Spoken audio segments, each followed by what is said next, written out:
It was my birthday, and my family took me out to a nice restaurant for dinner. I had been hinting for weeks about a new watch I wanted, and I was excited to see if I would get it. My young daughter, who is 6, proudly presented her gift to me first. It was a piece of paper, folded into a small square. I opened it to find a crayon drawing of our family. We were all stick figures, smiling under a bright yellow sun.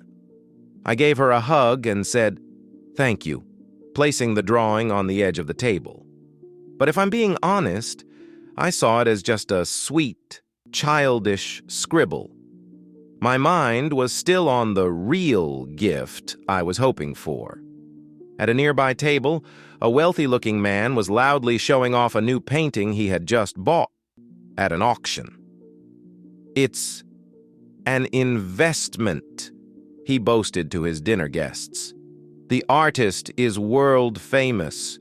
This piece will be worth double in 5 years." The man's own elderly father was at the table with him. He looked at the impressive painting and said, "It's very nice, son."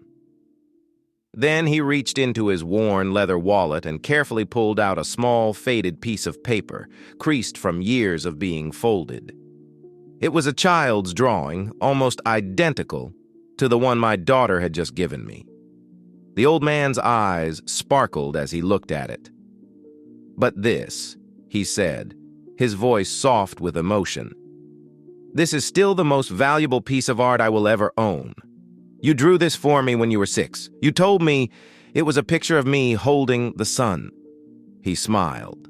"I wouldn't trade it for all the paintings in the world."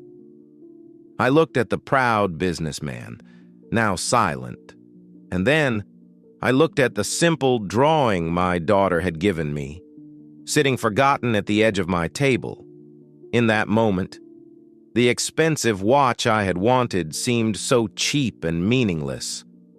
I carefully picked up the drawing and tucked it safely into my coat pocket, right over my heart.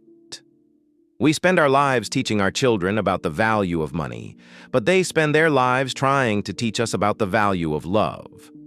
The greatest gifts are not the ones that cost the most, but the ones that carry the most of our hearts.